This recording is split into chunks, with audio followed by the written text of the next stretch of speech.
Okay. So ఈరోజు మనము శ్రీమద్ భాగవతం 3వ స్కందం 19వ అధ్యాయం 31వ శ్లోకం నుంచి 38వ శ్లోకం వరకు చర్చించుకోవడానికి ప్రయత్నిద్దాము. సో ముందుగా మంగళాచరణ చేసుకొని ఆరంభిద్దామంట.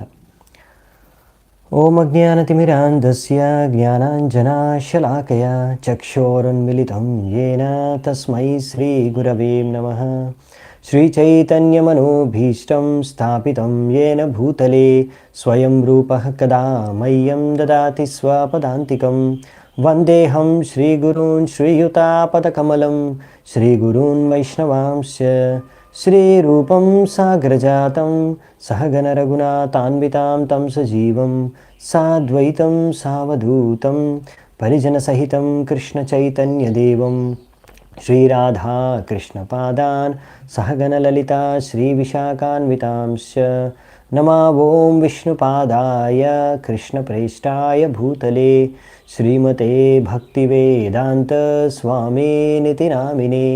నమస్తే సారస్వతే దేవే గౌరవాణి ప్రచారిణే నిర్విశేషః శూన్యవాదీ పాశ్చాత్యదేశతారిణే.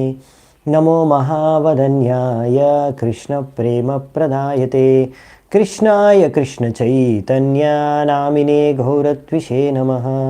హే కృష్ణ కరుణా సింధో దీనబంధు జగత్పతే గోపేశ గోపికా కాంత రాధాకాంత నమోస్తుతే.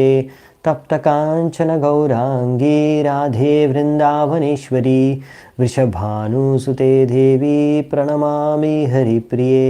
నీలాచల నివాసాయ నిత్యాయ పరమాత్మనే బలభద్ర సుభద్రాభ్యాం జగన్నాథాయ తే నమః. వాంఛాకల్పతరుభ్యశ్చ కృపా సింధుభ్య ఏవ చ పతితానాం పావనేభ్యో వైష్ణవేభ్యో నమో నమః. జయ శ్రీకృష్ణ చైతన్య ప్రభు నిత్యానంద శ్రీ అద్వైత గదాధర శ్రీవాసాది గౌరభక్తవృంద. హరే కృష్ణ కృష్ణ కృష్ణ హరే హరే హరే రామ రామ రామ హరే హరే. హరే కృష్ణ. సో మనము చూస్తున్నాము. సో ఈరోజు చర్చించుకుంటాము మైత్రేయ ముని ఇంకా తర్వాత సూత గోస్వామి, ముఖ్యంగా సూత గోస్వామి వర్ణిస్తారు ఈ యొక్క విశేషత, ఈ యొక్క లీల శ్రవణం చేయడం ఒక మహాత్మ్య, దాని యొక్క ఫలశ్రుతి. సో మనం చూద్దామంట. మైత్రేయ ఉవాచ ఏవం హిరణ్యాక్షం అసహ్య విక్రమం ససాధ్యయిత్వా హరిరాదిశూకరః జగామలోకం స్వమఖండితోత్సవం సమాధితః పుష్కర విస్తరాదిభిః. తో ఇక్కడ ఇప్పుడు మైత్రేయ ముని ఈ యొక్క మొత్తం లీలని విదురుడికి వర్ణిస్తున్నారు. సో ఇప్పుడు ఆ లీల సమాప్తమైన తర్వాత, అంటే ఇక్కడ ఇటువంటి ఈ హిరణ్యాక్షుణ్ణి వధించిన తర్వాత భగవంతుడు ఎవరైతే ఆదిశూకర అవతారం అని ఇక్కడ ఇచ్చారు, అవునా, మొదటి అంటే ఆదిశూకర అంటే శూకర అన్నిటికీ ఆయనే మూలం. సో భగవంతుడే ఆదిశూకర కూడా, ఆది పురుషం ఎలాగో. సో ఈ భగవంతుడు ఆదిశూకర అవతారమైన భగవంతుడు మళ్ళీ తన ధామానికి తిరిగి వెళ్ళిపోయాడు. ఎటువంటి ధామం అంటే అక్కడ అఖండితోత్సవం, అంటే నిరంతరంగా ఉత్సవాలు జరిగే ఆ ధామానికి వెళ్ళిపోయారు. ఏ ధామం అయితే ఎంతోమంది దేవతలు, బ్రహ్మదేవుడు కూడా దాన్ని వర్ణిస్తారు, గుణగానం చేస్తారు, పూజిస్తారు, అంటే ఆ వైకుంఠ ధామంలోకి. సో భగవంతుడే అన్నిటికీ ఆది శూకరే కాదు, ఆది పురుషమే కాదు, అన్నిటికీ ఆద్యం అని కూడా. ఇప్పుడు ఆద్యమని అర్జునుడు భగవద్గీతలో భగవంతుడిని వర్ణిస్తారు, బ్రహ్మ సంహితలో బ్రహ్మదేవుడు ఆది పురుషం అని వర్ణిస్తారు. భగవంతుడు స్వయంగా చెప్తాడు మత్తః సర్వం ప్రవర్తతే, అన్నీ కూడా నా నుంచే ఉత్పన్నమయ్యాయి. ఈ సృష్టిలో ఏదున్నా సరే, ఏ జీవైనా సరే, ఏ ప్రాణైనా సరే, ఏదైనా సరే, మొత్తం సృష్టి నుంచి ఉత్పన్నమైంది కనుక ఆయనే కారకుడు కనుక ఆయనే ఆది అన్నిటికీ. సో ఆ విధంగా భగవంతుడు ఇక్కడ ఆదిశూకర రూపంలో వచ్చిన లీల చేసిన లీలను గురించి చెప్పారు. ఇంకా ఆ వైకుంఠధామం యొక్క గొప్పతనం కూడా అఖండితోత్సవం. అఖండితోత్సవం అంటే అక్కడ ఏమాత్రం నిరంతరం అంతరాయం లేకుండా ఉత్సవాలు జరుగుతూనే ఉంటాయి. అసలు ఉత్సవం అంటే ఏంటంటే అదొక ఉత్సవం ద్వారా ఒక ఆనందాన్ని ఒక వ్యక్తి, కొంతమంది భక్తులు కానీ వ్యక్తం చేసేది, ఆనందాన్ని పంచుకొని ఆనందాన్ని పెంపొందించి ఆనందాన్ని ఎక్స్ప్రెస్ చేసే విధి విధానం, ఒక ప్రాసెస్, అదే ఉత్సవం. సో ఉత్సవం అంటే ఏంటంటే తన ఆనందం ఎవరు వ్యక్తం చేసే పద్ధతి. సో అందరికీ ఇది చాలా ఆనందదాయకంగా ఉండేది అనమాట. అంటే అలా అక్కడ ఎప్పుడూ ఒక ఉత్సవం జరుగుతూ ఉంటుందన్నమాట. ఎప్పుడు అక్కడ అందరూ ఆనందంగా ఉంటారు, ఆనందాన్ని వ్యక్తం చేస్తూనే ఉంటారు, రకరకాల ఉత్సవాలు చేస్తూ ఉంటారు. సో మనం ఏదైనా ఉత్సవం చేస్తాం మందిరంలో కానీ ఇంట్లో కానీ, ఎందుకు అంటే ఏదో ఒక మంచి ఆనందాన్ని వ్యక్తం చేయడానికి, ఇంకా నలుగురితో పంచుకోవడానికి. సో అలాంటి ఆనందం అక్కడ ఎప్పుడు వైకుంఠ లోకాల్లో ఎప్పటికీ ఉంటుందంట, నిరంతరంగా. సో అటువంటిది అందుకే బ్రహ్మదేవుడు మిగతా దేవతలు కూడా వైకుంఠ లోకాలని గుణగానం చేస్తున్నారు. ఇప్పుడు మామూలుగా స్వర్గలోకంలో అక్కడ కూడా ఎంతో ఆనందం ఉంటుంది, భౌతిక ఆనందం. కానీ అది కూడా లిమిటెడే, అంటే కొంతసేపు కొన్ని సమయాల్లో మాత్రమే లభ్యమవుతుంది. కానీ ఆధ్యాత్మిక ఆనందం భగవద్ధామంలో ఉండేది అటువంటిది కాదు. అందుకనే దేవతలు ఇంకా బ్రహ్మదేవుడు కూడా గుణగానం చేస్తారు వైకుంఠ లోకాన్ని. సో మనం మనుష్య లోకంలో ఉన్న మన మానవులం అనేది ఇంకా మనకి తప్పకుండా మనం గుణగానం చేయాలన్నట్టు, అటువంటి దేవతలు గుణగానం చేస్తున్నప్పుడు అని అర్థం అన్నమాట. మయా యతానూక్తమవాదితే హరే కృతావతారస్య సుమిత్రచేష్టితం యథా హిరణ్యాక్ష ఉదార విక్రమో మహామృదే క్రీడనవన్నిరాకృతః.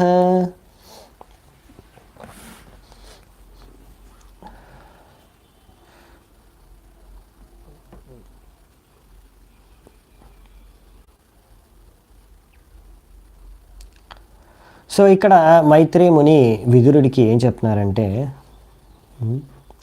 నేను ఇప్పటివరకు నీకు భగవంతుడు ఎలా ఈ వరహ అవతారం రూపంలో వచ్చి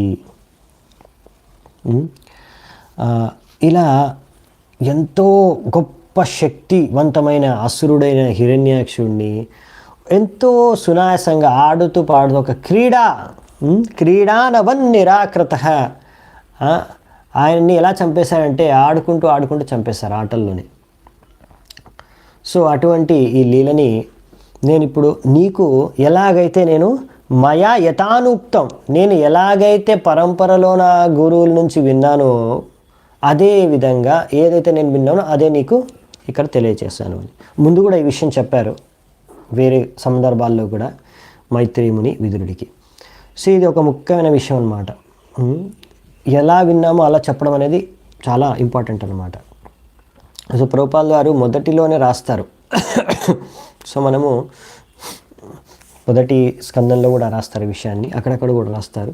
సో ఒకటేంటంటే మనము ఇక్కడ ఎలాగైతే మైత్రేయ ముని ఏం చెప్తున్నాను అంటే, నేను ఎలా విన్నాను అలా చెప్తున్నానంటే, నా సొంతంగా నేనేమి స్టోరీ చెప్పట్లేదు, నేను సొంతంగా నా కవిత్వం ఏం చేయట్లేదు, లేకపోతే నా సొంతంగా నేనే తాత్పర్యం ఇవ్వట్లేదు. నేను నాకు ఏ విధంగా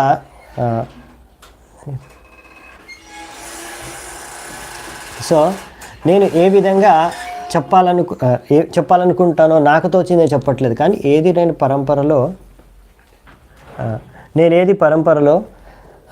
విన్నానో అదే విషయాన్ని ఎలా అయితే నేను విన్నానో అదే మీకు నేను తెలియజేస్తున్నాను అనే విషయాన్ని ఇక్కడ చెప్తున్నారనమాట.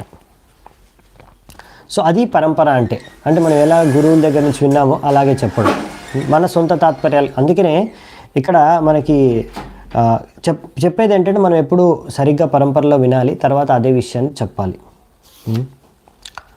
సో ఆ విషయం అనేది ఇంపార్టెంట్ అని ఇక్కడ మనకి మళ్ళీ చెప్తారు, అప్పుడు చూద్దామంట. ఇంకో దగ్గర కూడా పాయింట్ వస్తుంది. సో నెక్స్ట్ చూద్దాం సూత గోస్వామి. ఇప్పుడు ఇది సూత గోస్వామి, ఇప్పుడు ఈ సంవాదం కూడా విదుర మైత్రేయ మధ్యలో జరిగే సంవాదం కూడా ఏం జరిగిందంటే అసలు సూత గోస్వామి శౌనకాది ఋషులకు చెప్తున్నారు. అవునా? సూత ఉవాచ ఇతి కౌశ్యారవాఖ్యాతాం ఆశ్రుత్య భగవద్గతాం షట్టానందం పరం లేభే మహాభాగవతో ద్విజ. సో శ్రీ సుత గోస్వామి ఏం చెప్తున్నారంటే క్షట్ట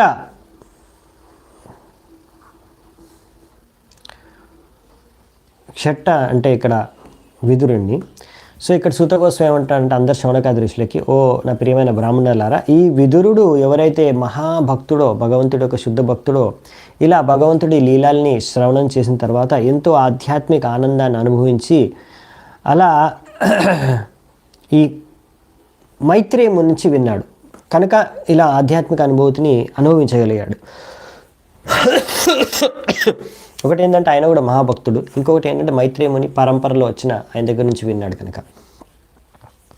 సో తద్వారా ఆధ్యాత్మిక ఆనందాన్ని అనేది అనుభవించారు. ఈ విషయాలు చాలాసార్లు చెప్తారు ప్రభుపాదుల వారు. మనం ఈ సత్సంగంలో కానీ శ్రీమద్ భాగవతం శ్రవణంలో కానీ మంచి ఆధ్యాత్మిక అనుభూతిని అనుభవించాలి అంటే మనం కూడా శుద్ధమైన భక్తి కావాలని, శుద్ధమైన భక్తి పదంలో పాటించాలని ప్రయత్నంలో ఉండాలి. కనీసం శుద్ధ భక్తులు అయితే సంపూర్ణంగా ఆస్వాదిస్తారు, కనీసం ఇలా ప్రయత్నించే వాళ్ళు కొద్దిగానే ఆస్వాదించగలుగుతారు. కానీ ఇలా సరైన చేతంతో లేకపోతే వాళ్ళు ఎక్కువగా ఆస్వాదించలేరు. అలాగే సరైన వ్యక్తితో కూడా వినాలి, సరైన వ్యక్తి దగ్గర నుంచి కూడా. మరి ఎవరి దగ్గర నుంచి వినాలి, ఎవరికి అధికారం ఉంటుందంటే ఎవరైతే ఎలా విన్నారో పరంపరలో అలాగే చెప్పిన వారు అనమాట. సో వారికే అధికారం ఉంటుందని ఇక్కడ ప్రభుపాదుల ద్వారా రాశారనమాట. ఎవరైతే ఒక ప్రామాణిక గురువుని స్వీకరించి ఆ గురువు నుంచి విని వాళ్ళు దాన్ని కూడా చెప్పినప్పుడు అప్పుడు వాళ్ళకి అటువంటి వాళ్ళకి అధికారం ఉంటుంది ప్రచారం చేయడానికి కానీ ఇంకొకరు చెప్పడానికి కానీ. సో అందుకనే కంపల్సరీ అందరూ గురువుని స్వీకరించాలి, గురువు నుంచి నేర్చుకోవాలి. కొంతమంది ఉంటారు పెద్ద పెద్ద పండితులు, సంస్కృతం కూడా వచ్చనమాట వాళ్ళు అనుకుంటారు నాకు గురువు ఏం అవసరం, నాకు సంస్కృతం వచ్చు, నేనే డైరెక్ట్గా శ్లోకాలు చదివేసుకొని అర్థం చేసేసుకొని దానికి రకరకాల అర్థాలు నేను ఇంకా రకరకాలుగా ఎన్నో విధాలుగా నా పాండిత్యం ఉపయోగించుకొని ఇంకా బాగా అర్థం చేసుకోగలను, ఇంకా బాగా వర్ణించగలను, ఇంకా బాగా నేను ఇంకోటి చెప్పగలను. అలా చాలామంది ఎంతో పెద్ద పెద్ద పండితులు ఉన్నారు. అందుకే అలాంటి వాళ్ళు ఎంతోమంది భగవద్గీత అటువంటి శాస్త్రాలపైన కూడా అనువాదాలు అవన్నీ చేశారు. కానీ అవి ఎవడు చదవడు, అది చదివినా ఎవడికి భక్తి రాదు. అందుకని వాళ్ళే భక్తులు కాదు, ఇంకా వాళ్ళు రాసిన పుస్తకాలు చదివి ఎవరు భక్తులు అవుతారు? సో వాళ్ళు ఏ పరంపరలో రాలేదు. సో అందుకే వాళ్ళు అన్నీ తప్పుడుగా రాస్తారనమాట అలాంటి వాళ్ళు. అందుకనే మనము ఇక్కడ అర్థం చేసుకోవాల్సింది అంటే ఎవరికి అసలు ప్రచారం చేయడానికి కానీ ఇంకొకరికి కృష్ణ భావనామృతి ఇవ్వడానికి ఈ విషయాలు చెప్పడానికి అధికారం అంటే ఎవరైతే ఎలాగైతే వింటున్నారో అలాగే చెప్తున్నారు. సో అందుకనే మనం అందరం కూడా ఇస్కాన్లో ఉన్న అందరం కూడా ఎవరు ఏ గురువు దగ్గర తీసుకున్నా కానీ అందరూ చదివేది వినేది ప్రభుపాదులు వారి పుస్తకాలు, ప్రభుపాదులు వారి ప్రవచనాలు, ప్రభుపాదులు వారి చెప్పిన విషయాల నుంచి నేర్చుకునేది. సో అందరు గురువులు ప్రభుపాదులు వారి నుంచి నేర్చుకుంటారు ఇస్కాన్లో. సో ఇస్కాన్లో అందుకే ఎల్లప్పటికీ అనంతకాలం వరకు ఇస్కాన్ ఎన్ని సంవత్సరాలు అయినా కానీ మెయిన్ శిక్షా గురు ఎవరంటే మెయిన్ శిక్షా గురు శిల ప్రభుపాదుల వారు అనమాట. అందుకనే ఆయన పుస్తకాలే ఆధారం ఇస్కాన్కి. సో అందుకనే ఈ విషయం చాలా మనము గ్రహించాలన్నమాట. సో ఇది అదే మనకి అథారిటీ. మనం శీల ప్రభుపాదులు ఇస్కాన్లో ఉన్నప్పుడు ఇస్కాన్ నుంచి మనం చెప్తున్నాం, ఇస్కాన్ తరఫు నుంచి మనం ప్రచారం చేస్తున్నాం. శీల ప్రభుపాదుల వారు మనకి ఏం చెప్పారు పుస్తకాల్లో, ప్రవచనాల్లో, ఆదేశాల్లో అవే మనము చెప్పాలన్నమాట. కానీ ప్రభుపాదుల వారు అంటారు దీన్ని మీరు సమయం సందర్భం అనుసారంగా వాళ్ళకి అర్థమయ్యే విధంగా ఇంట్రెస్టింగ్గా ఆసక్తికరంగా చెప్పడానికి మీ యొక్క అనుభవాన్ని ఉపయోగించి చెప్పగలిగితే అప్పుడు దాన్ని అంటే మన అనుభవాన్ని ఉపయోగించి మన సాక్షాత్కారాన్ని ఉపయోగించి చెప్తే అది సరైన మంచి ప్రీచింగ్ అని. సో అందుకనే ఇది చాలా జాగ్రత్తగా వినాలన్నమాట ఈ విషయాలు. సో సనాతన గోస్వామి కూడా ఇంకొక చేతావని అంటే మన వార్నింగ్ ఇచ్చారనమాట. వార్నింగ్ ఇచ్చారు ఏమని, మీరు ఎప్పుడైనా సరే భాగవతం వినాలనుకుంటే శుద్ధ భక్తుల నుంచి లేకపోతే పరంపరలో ఉన్న భక్తుల నుంచే వినాలి, అంతేగాని అభక్తుల నుంచి వినకూడదు. అభక్తుల నుంచి వినడం అంటే భాగవతం శ్రవణం చేయడం అంటే అది విషం పూరితమైన సర్పం ద్వారా ఎలాగైతే ఒక విషపూరితమైన సర్పం ఒక మంచి గ్లాసులో మంచి పాలున్నా కానీ అది ఒకసారి స్పర్శించింది అనుకోండి, ఒక్క డ్రాప్ పాయిజన్ అందులో విషం వేసినా కానీ పాలంతా కూడా విషపూరితమైపోతుంది. తర్వాత ఆ పాలు మొత్తం విషంగా మారిపోతుంది. అలాంటి పాలు తాగారనుకోండి, సో విష ప్రభావం తప్పకుండా చూపిస్తుంది, మృతి కూడా చెందొచ్చు. అందుకనే ఇటువంటి వారితో వీరిని విషపూరితమైన సర్పాలతో పోల్చారంట. అంటే వాళ్ళ దగ్గర నుంచి అలాంటి వారు ఎవరైతే అభక్తులో వారి దగ్గర నుంచి మీరు విన్నారనుకోండి, అప్పుడు దానికి విపరీతమైన పరిణామం కూడా మీలో సంభవించవచ్చు అనమాట. అలా అందుకే చాలామంది భాగవత కథలు విన్నారు, చూశారు, చదివారు, కానీ పరంపరలో కాదు. అలాంటి వారికి ఏదో రకమైన భావనలు ఉన్నాయి భగవంతుడి పైన, కానీ సరైన అండర్స్టాండింగ్ కానీ, సరైన చేతన కానీ, సరైన ఉద్దేశం కానీ, జీవిత ఉద్దేశమే తెలియదు, ఇంకా సరైన అవగాహన, సరైన అండర్స్టాండింగ్ భగవంతుడి పట్ల లేదు. ఇంకా మాయావాదులు, చైతన్య మహాప్రభు అంటారు, మాయావాది భాష్య సునిలే హోయ్ సర్వనాశ్. మాయావాది యొక్క భాష్యాన్ని విన్నారంటే సర్వనాశనం అయిపోతారని, అంటే ఆధ్యాత్మిక రూపంగా. ఎందుకంటే వాళ్ళు భగవంతుడే మాయా అనుకునేవాళ్ళు, అందుకే వాళ్ళని మాయావాది అంటాం. నిరాకారవాదులు వీరొకటే. సో మాయావాదులు, నిరాకారవాదులు వీళ్ళు ఏంటంటే భగవంతుడికి ఆకారం లేదనుకుంటారు, భగవంతుడే మాయ అనుకుంటారు, అలాంటి భగవంతుడి అవతారాలన్నీ మాయ అనుకుంటారు. సో అలాంటి వారు ఇంకేం అర్థం చేసుకోగలరు భాగవతాన్ని? సో అలాంటి వాళ్ళు మామూలుగా ఎక్కువ వాళ్ళు అనేది ఏంటంటే ఈ భాగవతం ఇవన్నీ పనికిరాని పుస్తకాలు, మెయిన్ ఇంపార్టెంట్ పుస్తకాలు, వేదాలు అవి ఇవి అని. కానీ అయినా అలాంటి మాయావాదులు కూడా ఒక్కొక్కసారి ఈ మధ్యన, ఎందుకంటే భాగవతం ఫేమస్ అనేసి జనాలకి ఇష్టం అనేసి వాళ్ళని ఇంప్రెస్ చేయడానికి కానీ, వాళ్ళని వల్ల వేసుకోవడానికి కానీ ఆ భాగవతం పైన కూడా ప్రవచనాలు ఇస్తుంటారు. లేకపోతే ఏదైనా డబ్బులు ఆశించో, పేరు ఖ్యాతిని ఆశించో ప్రవచనాలు చేస్తుంటారు. కానీ వాళ్ళు ఇచ్చే ప్రవచనంలో దాని అంత అర్థాలన్నీ కూడా చేంజ్ చేస్తారనమాట. అందుకనే ఇలాంటి మాయావాదుల యొక్క ముఖాల నుంచి మనము శ్రీమద్ భాగవతాన్ని శ్రవణం చేయకూడదు. ఇంకా మనం అర్థం చేసుకోవాల్సింది ఏంటంటే శ్రీమద్ భాగవతం అన్నిటికన్నా గొప్ప పుస్తకం. ఇందులో దీని శ్రవణం అనేది ఎంత ముఖ్యమనేది ఇప్పుడు వచ్చే శ్లోకాల్లో కూడా మనకు చెప్తారనమాట సూత గోస్వామి. సో ఈ శ్రీమద్ భాగవతం యొక్క గొప్పతనం, ఈ యొక్క లీలలు, శ్రీమద్ భాగవతం వినడం ద్వారా ఈ లీలను వరహదేవుడి యొక్క ఈ లీలను వినడం ద్వారా మనకు వచ్చే లాభం కూడా చెప్తారు. నెక్స్ట్ శ్లోకం చూద్దామంటే, అన్యేషాం పుణ్యశ్లోకానాం ఉద్దామాయశసాం సతాం ఉపశ్రుత్యా భవేన్మోదః శ్రీవత్సాంకస్య కిం పునః. సో ఇలా భగవంతుడి ఎవరి వక్షస్థలంలో అయితే శ్రీవత్స చిహ్నం ఉంటుందో అటువంటి భగవంతుడి యొక్క కథలు వినడం ద్వారా ఎంతో గొప్ప ఆధ్యాత్మిక అనుభూతిని పొందుతారు. భగవంతుడే కాదు, భగవంతుడి యొక్క శుద్ధ భక్తుల యొక్క లీలల్ని విన్న అదే ఆధ్యాత్మిక ఆనందాన్ని భక్తులు పొందుతారు అని ఇక్కడ రాశారనమాట. అందుకనే ఇలాంటి భక్తులు, శుద్ధ భక్తులు కూడా అమరులు. ఎందుకంటే వాళ్ళు ఇప్పుడు ప్రహ్లాద్ మహారాజ్ ఎన్నో కోట్ల సంవత్సరాల క్రితం ఆయన అవతరించారు, ఇక్కడ జన్మించారు. కానీ ఇప్పుడు కూడా ఆయన గురించి చర్చించుకుంటాం. సో భగవంతుడితో పాటు భగవంతుడి యొక్క శుద్ధ భక్తుల యొక్క ఖ్యాతి కూడా అమరం అని ఇక్కడ రాస్తున్నారనమాట.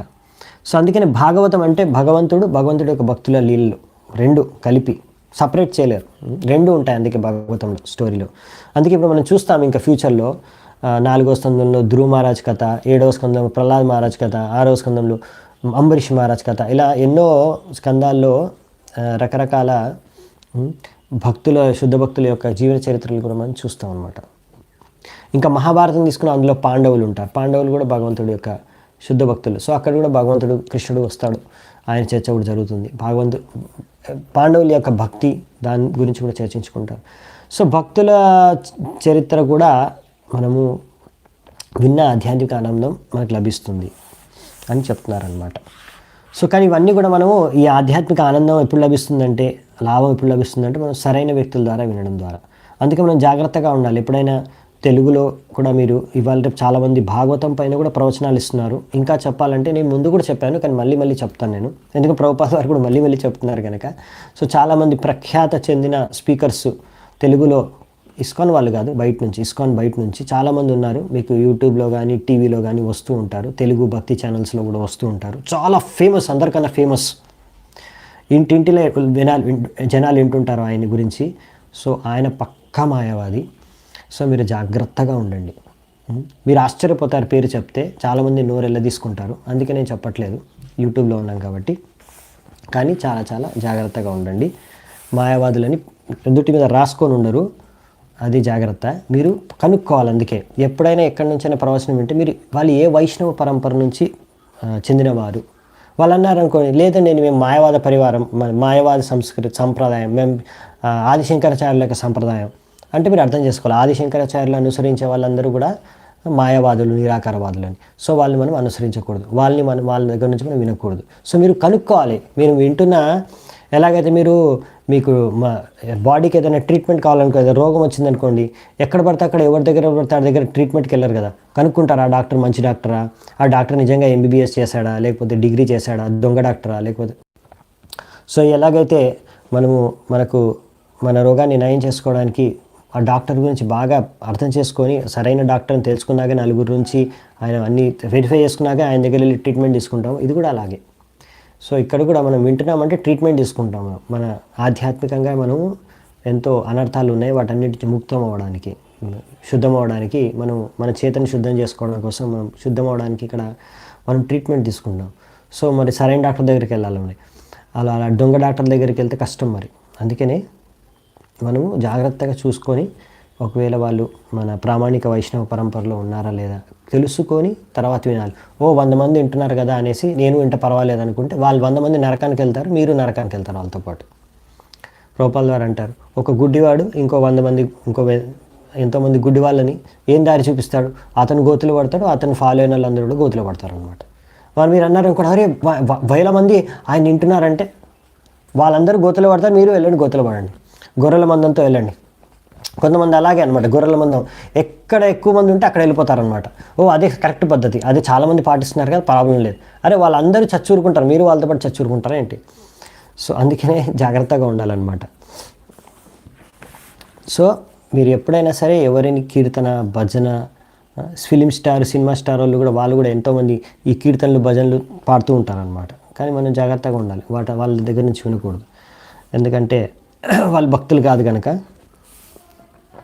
మీకు మ్యూజిక్ బాగానే ఉండొచ్చు, కానీ పాడిన వారు ఎవరు, క్లాస్ ప్రవచనం ఇచ్చిన వారు ఎవరు, వాళ్ళు భక్తులా కాదా అనేది చూడాలి. సంగీతం బాగుంది, వాళ్ళ యొక్క వాక్చాతుర్యం బాగుంది, వాళ్ళ యొక్క వాయిస్ బాగుంది, వినడానికి నాకు చాలా బాగుంది అంటే ఇంకా మనం హెల్ప్ చేయలేమన్నమాట. మీ నాశనాన్ని మీరే కొని తెచ్చుకున్న వాళ్ళు అవుతారు. యో గజేంద్రం జిహశగ్రస్తం ధ్యాయంతం చరణాంబుజం క్రోశంతీనాం కరేణూనాం కృచ్ఛ్రతో మోచయద్ధృతం. సో ఇక్కడ ఏం చెప్తున్నారంటే, ఇక్కడ గజేంద్రుడి యొక్క ఉదాహరణ ఇస్తున్నారు. గజేంద్రుడు ఆయన ఒక రాజు, కానీ ఏనుగుల్లో రాజు.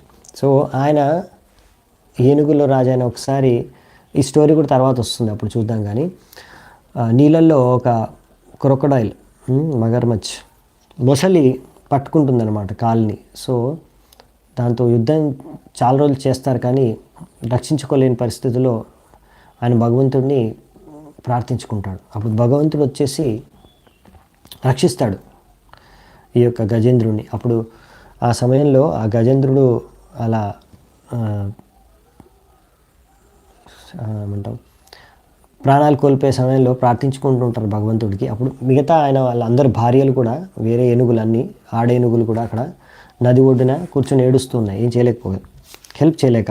కానీ భగవంతుడు ఆ సమయంలో వచ్చి హెల్ప్ చేస్తారనమాట, రక్షిస్తాడు ఈ యొక్క ఏనుగు రాజుని, గజేంద్రుడిని.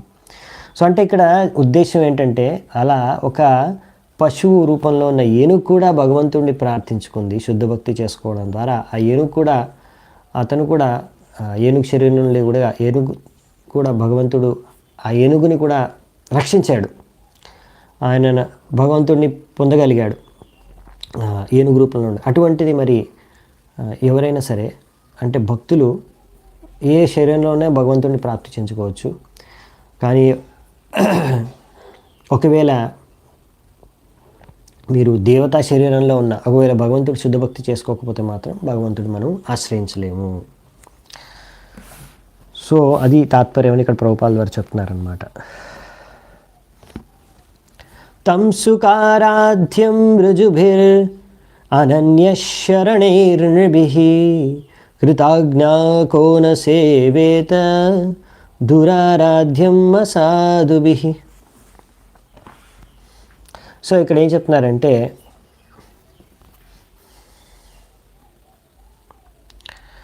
ఎవరు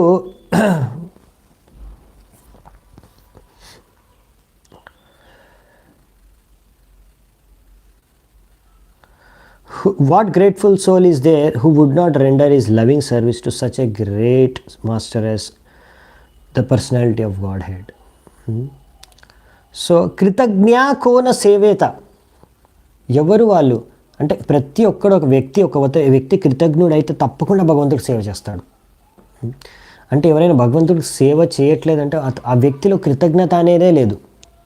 ఇక్కడ క్లారిఫై చేస్తున్నారనమాట. ఎందుకంటే భగవంతుడు అలా ఎంతో ఈజీగా ఎవరైనా శుద్ధ భక్తితో భగవంతుడికి ఆరాధించుకుంటే సంపూర్ణమైన రక్షణ భగవంతుడు ఇస్తాడే. సో మరి ఎందుకు భగవంతుడిని ఆరాధించుకోరు? ఎవరైనా దుష్టులు ఏమాత్రం కృతజ్ఞత లేని వాళ్ళు కాకపోతే తప్పకుండా వేరే వాళ్ళందరూ కూడా భగవంతుడిని ఆరాధించుకుంటారు, భగవంతుడికి భక్తి చేసుకుంటారు, ఎందుకంటే భగవంతుడు సంరక్షిస్తారు వాళ్ళని. సో ఇప్పుడు కూడా భగవంతుడు అలా అందరికీ ప్రతి ఒక్కరి ప్రభుపాల వారు రాస్తున్నారు. మనకి గాలి, నీరు, ఎండ, వాన అన్నీ కూడా భగవంతుడు ఇస్తున్నారు. అవునా? ఇప్పుడు మనం ఎండ వస్తుంది సూర్యుడి ద్వారా, దానికి మనకి భగవంతుడు ఫ్రీగానే ఇస్తున్నాడు. మనం ఏమైనా దానికి ట్యాక్స్ కడుతున్నాం భగవంతుడికి? ఏమైనా మనము డబ్బులు ఇచ్చాము భగవంతుడికి? లేదే. సో మీరు అడిగినా అడగకపోయినా మీకు కావాల్సిన అన్నీ కూడా భగవంతుడు ఇచ్చేస్తున్నాడు ముందే. సో మనకి కృతజ్ఞత అనేది ఉండాలి భగవంతుడి పట్ల. కానీ అలా కృతజ్ఞత భావం లేకుండా ఎందుకు నేను భగవంతుడికి సేవ చేయాలి, నాకు ఏం చేశాడు భగవంతుడు, ఇప్పటివరకు నువ్వు బతుకున్నావంటే భగవంతుడి కృప వల్లనే. అవునా? సో ఒకవేళ ఒక వ్యక్తి ఇలా కృతజ్ఞత భావన లేకపోతే మాత్రం ఇంకా సదుపాయాలన్నీ కూడా ఉపయోగించుకొని ప్రకృతి నుంచి, భగవంతుడు సృష్టించిన ప్రకృతి నుంచి అన్నీ ఆస్వాదించుకుంటూ భోగించుకుంటూ భగవంతుడి పట్ల కృతజ్ఞత భావనాన్ని వ్యక్త చేయలేకపోతే ఆయన ఇంకా ఒక దొంగ బందిపోటుతోనే లెక్క అనేసి ఇక్కడ రాశారనమాట. యో వై హిరణ్యాక్షవదం మహాద్భుతం విక్రీడితం కారణసుకారాత్మనః శృణోతి గాయత్యనుమోదతేజస్ విముచ్యతే బ్రహ్మవదాదపి ద్విజః. సో ఈ విధంగా ఎవరైనా సరే, ఇంతకుముందే చెప్పారు, భక్తులు అనేవారు భగవంతుడి యొక్క భక్తుల యొక్క లీలలు విని ఆస్వాదించి ఆధ్యాత్మిక ఆనందాన్ని పొందుతారు, సరైన చోటు నుంచి సరైన చేతంతో విని. అలా విన్నవారు ఇక్కడ ఏం చెప్తున్నారంటే సూత గోస్వామి శౌనకాదృష్టిలోకి, ఓ బ్రాహ్మణులారా, ఇలా ఎప్పుడైతే మీరు ఈ లీలను, ఈ వరహదేవుడు హిరణ్యాక్షుడిని వధించిన ఈ లీలను ఎవరైనా సరే వింటే, ఎవరైనా సరే శ్రద్ధతో దాన్ని ప్రచారం చేసిన, ప్రవచనం ఇచ్చిన, ఎవరైనా దాన్ని శ్రద్ధతో శ్రవణం చేసిన, దీన్ని శ్రవణం కీర్తనం చేయడం ద్వారా తప్పకుండా వాళ్ళు ఒక ఆధ్యాత్మిక ఆనందాన్ని అనుభవిస్తారు. అంతేకాకుండా ఎన్ని పాపాలు ఇప్పటివరకు ఉన్నాయి అన్ని పాపాల నుంచి కూడా ముక్తులు అయిపోతారు. ఎంత పెద్ద పాపమైనా సరే, బ్రహ్మహత్య అంటే బ్రాహ్మణుడిని హత్య చేస్తే ఎంతో పెద్ద పాపం కలుగుతుంది, ఆ పాపం నుంచి కూడా ముక్తి పొందుతారంట. ఇది గొప్పతనం. భాగవత లీలా శ్రవణం చేయడం ద్వారా మీరు చేయనా అసలు పెద్ద పెద్ద యజ్ఞాలు, పెద్ద పెద్ద వ్రతాలు, పెద్ద పెద్ద తపస్సులు అవసరం లేవు. క్లియర్గా చెప్తున్నారు ఇక్కడ. అనేక మంది భక్తులు మూర్ఖత్వం ఏంటంటే వాళ్ళు అనుకుంటారు ఈ భాగవతం శ్రవణం చేయడం ఏమొస్తుంది, ఈ వ్రతాలు చేయాలి, ఈ యజ్ఞాలు చేయాలి, ఈ హోమాలు చేయాలి, ఇంకా ఏవో తపస్సులు చేయాలి, అప్పుడు కదా మనకి ఏదైనా పాపాల నుంచి ముక్తి కలిగేది. అవసరం లేదు. భక్తి మార్గంలో మీరు ఒకవేళ ఒక మార్గాన్ని సరిగ్గా అనుసరించండి. అన్ని మార్గాల్లో చేతులు కాలు పెట్టేసి కాల్చుకోకుండా ఒకటే మార్గాన్ని సరిగా అనుసరించండి. ఇక్కడ మనకు అన్నిటికన్నా సులువైంది, అన్నిటికన్నా శ్రేష్టమైంది, అన్నిటికన్నా ఉత్తమమైంది, అన్నిటికన్నా ఉన్నతమైంది భక్తి మార్గం. అందులో ఇప్పుడు మనకు నెక్స్ట్ శ్లోకంలో కూడా ఇస్తారు ఆ విషయం మళ్ళీ. సో ఇప్పుడు ఇక్కడ ఇచ్చారు భాగవతం ఈ లీల, ఇలా ప్రతి లీలలో ఫలశ్రుతి ఉంటుంది, మీరు చూడొచ్చు. అంటే మెయిన్లీ ఏంటంటే భాగవత శ్రవణం. ఇప్పుడు ఈ వరహదేవుడి యొక్క ఈ లీలను కూడా మనం స్మరించుకుంటే, వింటే, శ్రవణం చేస్తే తద్వారా అన్ని పాపాల నుంచి మనం ముక్తులు పొందాలి. సో ఎందుకంటే ఇందులో భక్తి మార్గం అటువంటిది.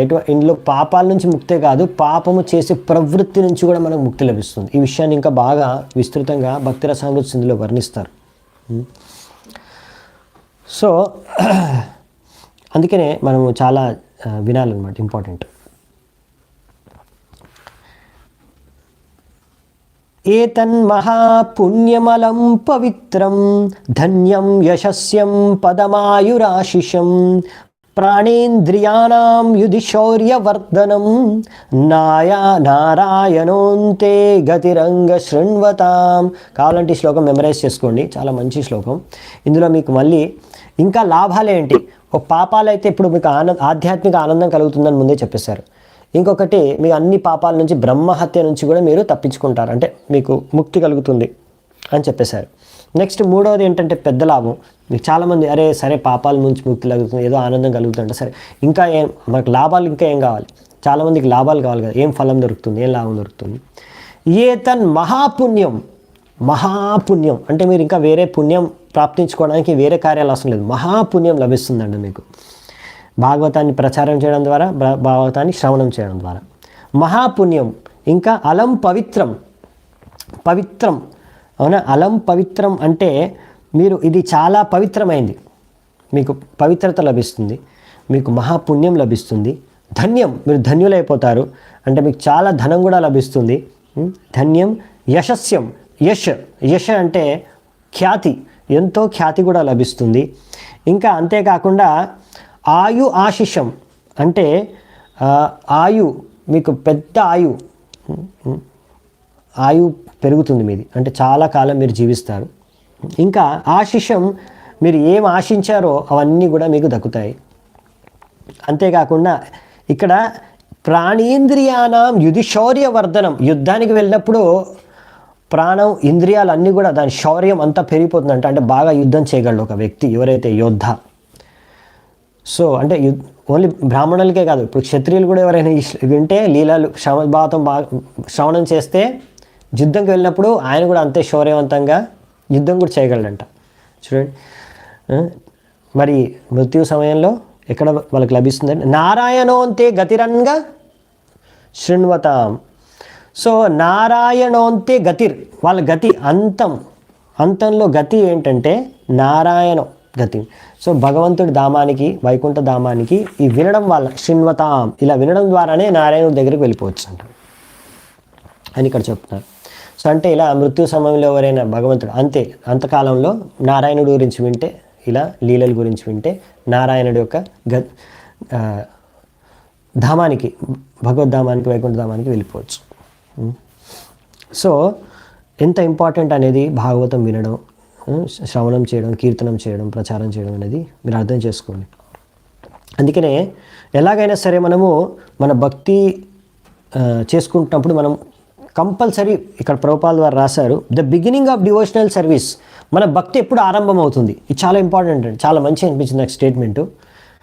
మీ భక్తి ఆరంభమైందా లేదా మీకు టెస్ట్ చేసుకోవడానికి చాలా సింపుల్ అనమాట. ఆరంభం అయిందా లేదా.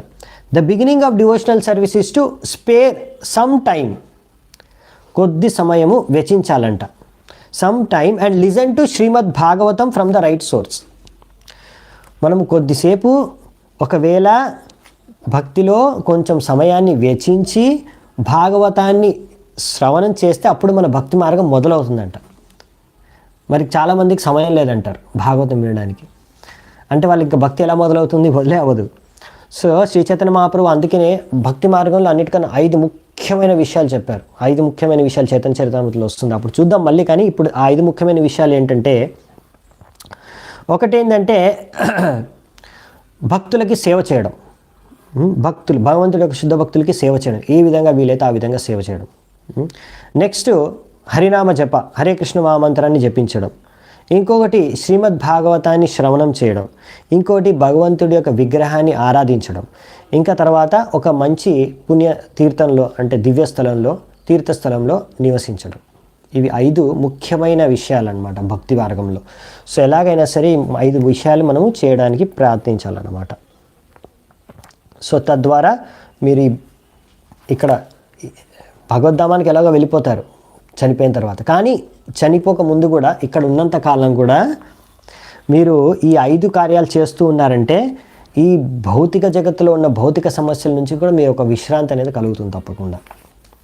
సో మనం దీంతో ఈ యొక్క శ్లోకంతో ఈ చర్చతో ఈ యొక్క అధ్యాయాన్ని ముగిస్తున్నాము. సో నెక్స్ట్ 20వ అధ్యాయం అది మనం రేపటి నుంచి చూద్దామంట. ఈరోజు ఇక్కడ మన చర్చను ముగిస్తాము. చాలా చాలా ధన్యవాదాలు మీ అందరికీ ఎంతో ఓపిక విన్నందుకు. శిల ప్రభుపాద की जय, ग्रंथराज श्रीमद् भागवतम की जय, समवेत गौर भक्त वृंद की जय, निताय गौर सीतनाथ प्रेमानंदी हरि हरि बोल.